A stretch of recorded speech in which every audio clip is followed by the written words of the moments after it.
पंडित स्वपन चौधरी 5 साल, उस्ताद जाकिर हुसैन 3.5 साल या फिर जन्म से, जैसा कि उन्होंने खुद कई बार कहा है। पंडित अनिंदु चैटर्जी 5 साल, पंडित कुमार बोस 4 साल। ये सब नंबर इन उस्तादों और पंडितों के उस उम्र का है जब उन्होंने संगीत की तालीम लेना शुरू किया था। और अगर आपका बच्चा छोटा है और आपको ऐसा लगता है कि अगला जाकिर हुसैन वही बनेगा, तो फिर ये वीडियो ज़रूर देखिएगा और पूरा ज़रूर देखिएगा, क्योंकि ये वीडियो मैंने आप ही के जैसे मम्मी पापा के लिए बनाया है।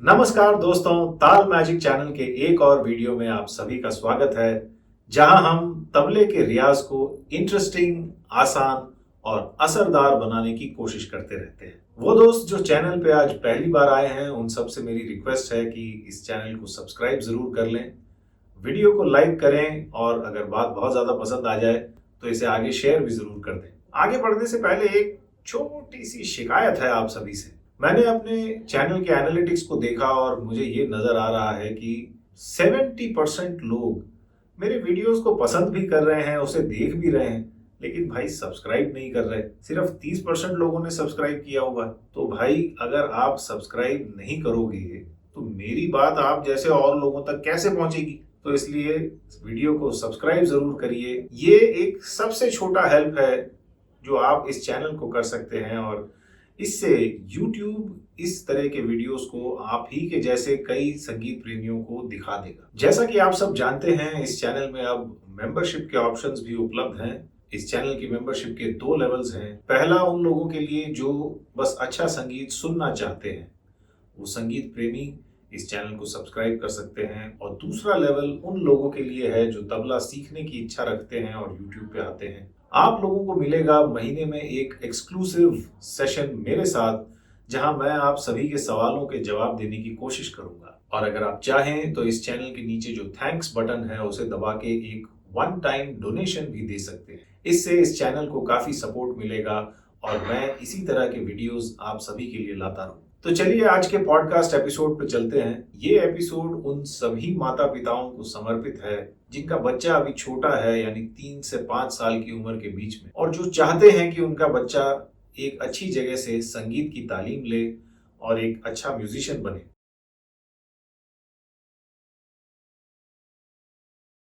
ये वीडियो जिस बात पे शुरू हुआ उसे सुन के शायद आप लोगों को लग रहा होगा कि अगर कोई बच्चा है जिसकी उम्र बहुत छोटी है तो उसे शायद संगीत की शिक्षा लेनी ही नहीं चाहिए।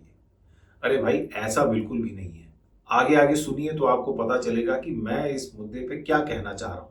आइए सबसे पहले तो इस अहम सवाल का जवाब ढूंढते हैं कि ये संगीत सीखने की सही उम्र क्या है। सच पूछिए तो जितनी जल्दी से जल्दी संगीत की तालीम शुरू हो जाए उतना ही अच्छा है, और उतने ही आप लंबे समय तक संगीत से जुड़े रह सकते हैं और अ, बहुत अच्छी तरह से संगीत को सीख सकते हैं और गहराई से संगीत को सीख सकते हैं। और अगर बचपन में सीखने की बात हम करें तो नॉर्मली एक बच्चा 3 साढ़े 3 साल की उम्र में धीरे धीरे थोड़ा थोड़ा बोलना तो शुरू कर ही देता है और अपने आसपास के लोगों को पहचानता है और उनके साथ इंटरैक्ट करना शुरू कर देता है। तो ये डेफिनेटली एक ऐसी उम्र है जहां किसी भी तरह की तालीम को शुरू करना बहुत अच्छा होगा। एक बात पे ध्यान दीजिए, मैं ये नहीं कह रहा हूं कि ये बस इकलौती ऐसी उम्र का दौर है जहां पे तालीम शुरू कर सकते हैं, बट अच्छी जगह जरूर है। जैसा कि आप लोग जानते हैं, मैं भी संगीत सिखाता हूं और मुझसे जो लोग संगीत सीखते हैं उनकी उम्र की जो रेंज है वो एक तरफ 7 साढ़े 7 साल के बच्चे से लेके 75 ईयर्स के इंसान तक है। तो ये इतनी बड़ी रेंज है, तो इसका मतलब है कि हर उम्र में संगीत को सीखा जा सकता है। आदमी जब चाहे तब संगीत सीखना शुरू कर सकता है। अगर जरूरत है तो बस टाइम की और सीखने की श्रद्धा होनी चाहिए, बस।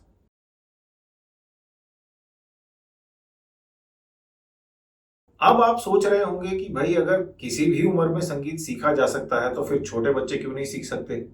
तुम अल्टीमेटली कहना क्या चाहते हो, यही पूछ रहे होंगे ना आप।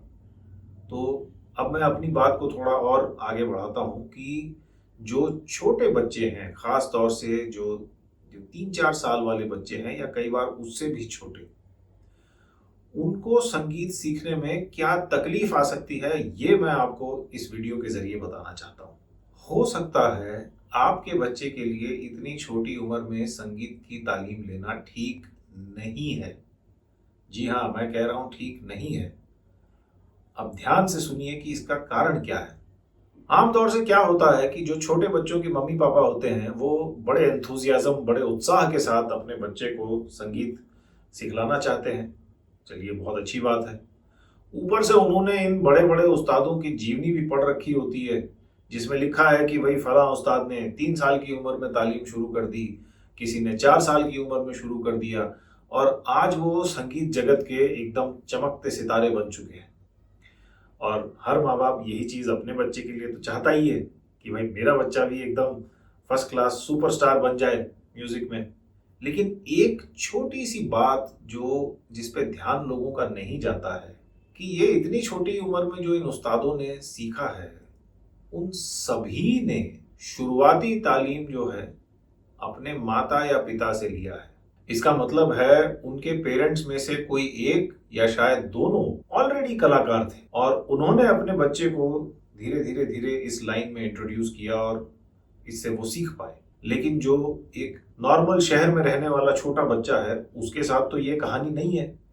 हो सकता है उसके मम्मी पापा दोनों किसी प्राइवेट कंपनी में नौकरी करते हों, या ऊपर से उनको बिल्कुल संगीत का कोई बैकग्राउंड ही नहीं है। तो ऐसे में उस छोटे से बच्चे को आप कैसे संगीत सिखाएंगे? आप या तो उसे किसी गुरु के पास लेके जाएंगे या फिर किसी गुरु को अपने घर बुला लेंगे, यही करेंगे ना। अब ये छोटे बच्चे जो हैं ये होते ही बड़े चंचल स्वभाव के हैं, और सच पूछिए इतने छोटे बच्चे को डांटा भी नहीं जाता, आपको मजा आता है उसकी हरकतें देखते हुए। तो जब एक बाहर से टीचर आएगा उसे मिलने, वो उसके साथ खेलने तो आया नहीं है, वो उसे सिखाने आया है। लेकिन उस बच्चे के लिए वो गुरु जो है वो एक स्ट्रेंजर है, एक अजनबी इंसान जिसके चेहरे की उसे बिल्कुल भी आदत नहीं है। तो आपको क्या लगता है वो बैठ के सुनेगा उसकी बात? वो तो उछल के भाग जाएगा, इधर खेल उधर कूद, यहाँ चढ़ वहां चढ़, उसको क्योंकि वो छोटा बच्चा है उसको खेलना है। और जो गुरु है वो सिखाने आया है, वो देख रहा है कि भाई ये कहीं एक जगह टिक के बैठे तो मैं इसे 2 बातें सिखाऊं। एक तो वो टीचर स्ट्रेंजर यानी अजनबी, दूसरी बात वो आदमी आपके घर ज्यादा से ज्यादा हफ्ते में 1 या 2 बार आएगा, और वो भी 1 घंटे के लिए। तो वो छोटा बच्चा जो है वो इतनी जल्दी फेमिलियरिटी बिल्ड नहीं कर पाएगा उस आदमी के साथ। इस बात को आजमाने के लिए मैंने खुद एक बहुत छोटे बच्चे को एक बार म्यूजिक सिखाने की कोशिश करी। उस बच्चे के पेरेंट्स ने मुझे बहुत रिक्वेस्ट किया कि नहीं नहीं नहीं, हमारा बच्चा बहुत इंटरेस्ट दिखा रहा है, आप प्लीज थोड़ा सा समय निकालिए। मैंने सोचा चलो ट्राई कर लेते हैं, और हुआ वही जो मैंने अभी थोड़ी देर पहले बताया। वो बच्चा खेलना चाहता था, मैं जाऊं उसके पास बैठूं, उसे तबले के आगे बिठाऊं, उठ के भाग जाए।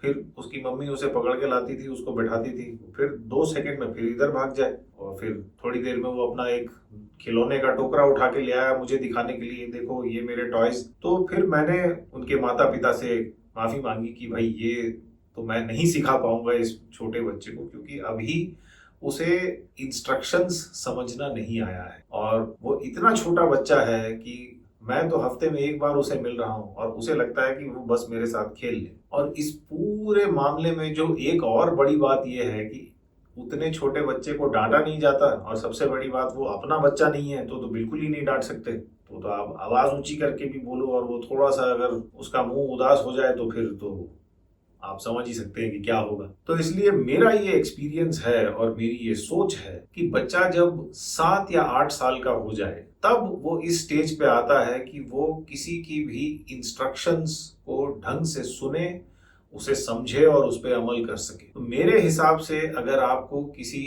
गुरु के पास जाना है या उसको अपने घर बुलवा के सिखाना है अपने बच्चे को, तो 7 या 8 साल की उम्र में शुरू करना ज्यादा ठीक होगा, बजाय इसके कि 3-4 साल की उम्र में करें। ऐसे में जो माता पिता अपने बच्चे को जल्दी संगीत सिखाना चाहते हैं, उनको मैं यही कहूंगा कि वो शुरुआत में अपनी गोद में बिठा के खुद उसे म्यूजिक सिखाएं। अब आप सोच रहे होंगे कि भाई अगर अपने को म्यूजिक आता होता तो तुम्हारे पास क्यों आते? तो देखिए, म्यूजिक सिखाने का ये मतलब नहीं है कि आप एकदम से उसे शास्त्रीय संगीत में पकड़ के ढकेल दें। आप कोई भी गाना सुन रहे हैं अपनी पसंद का, जो भी आप रोजमर्रा सुनते हैं, उसे अपनी गोदी में बिठाइए, उसका हाथ पकड़ के उस गाने के रिदम के हिसाब से उसको क्लैप करवाइए। तो देखिए, धीरे धीरे धीरे धीरे जब वो बड़ा होता जाएगा, एक तो उसकी संगीत में रुचि बढ़ती जाएगी क्योंकि आप उसके साथ बैठकर म्यूजिक सुन रहे हैं, आप भी एंजॉय कर रहे हैं और उसे ये दिख रहा है कि मेरे माँ बाप इस चीज को एंजॉय करते हैं, तो मतलब ये अच्छी चीज है। तो अपने आप ही उसके अंदर एक नेचुरल जो रुचि है संगीत के लिए वो डेवलप हो जाएगी। उसके बाद जब आप 7-8 साल की उम्र में उसको फॉर्मल तालीम दिलवाएंगे तो वो ज्यादा आसानी से सीखेगा। तो दोस्तों, आप सभी से ये रिक्वेस्ट है कि अगर आप सभी के दोस्तों के सर्कल में या रिश्तेदारी में कोई ऐसे मम्मी पापा हैं जिनका छोटा बच्चा है और वो उसे संगीत सिखाने का इंटरेस्ट रखते हैं, तो ये वीडियो उन्हें जरूर दिखाना और उनसे कहना कि इस वीडियो को वो आगे भी शेयर करें। और हाँ, अपने विचारों को कमेंट्स में जरूर बताइए कि आप लोग इस टॉपिक पर क्या सोचते हैं। क्या आप लोग सहमत हैं मेरी बात से या नहीं है, या अगर आपका कोई और विचार है तो वो भी जरूर बताइए। मुझे बड़ा अच्छा लगता है आपके कमेंट्स पढ़ने में। तो इस मुद्दे पे इतना ही कहना था। और अगर अब तक सब्सक्राइब नहीं किया तो एक बार फिर याद दिला दूं कि भैया बटन नीचे ही है, दबा डालो उसको। अब इस वीडियो का जो अगला चरण है वो उन लोगों के काम की चीज है जो झप ताल का एक सरल और सुंदर कायदा सीखने के इंतजार में बैठे हैं।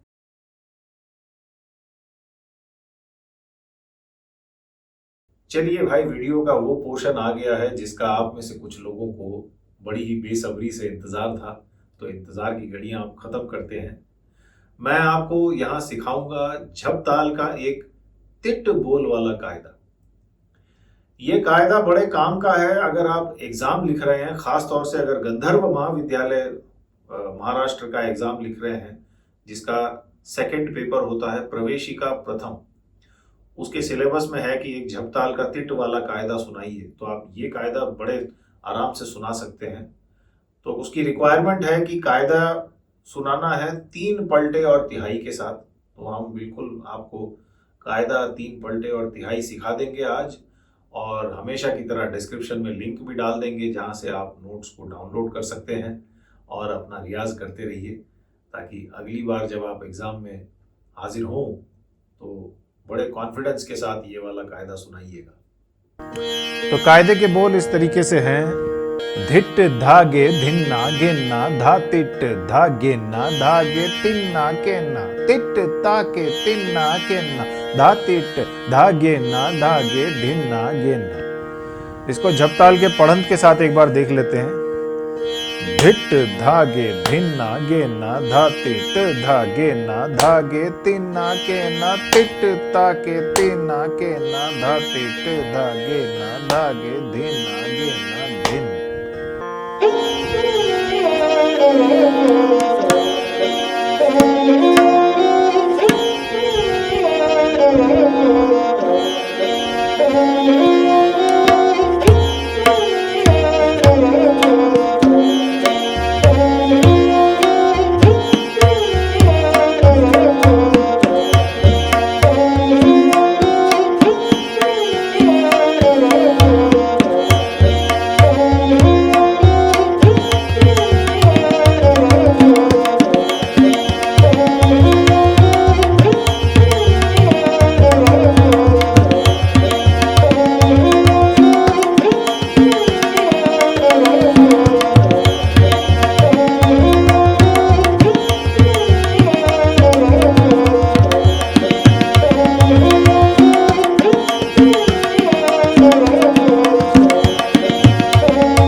था झपताल का एक कायदा।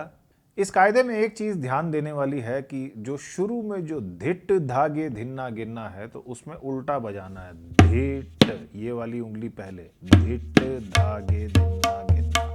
और जो सेकंड पार्ट है धा तिट धागे ना धागे तिन्ना किन्ना या धिन्ना गिनना, उसमें सीधा तिट बजाना है, ये सीधे वाला।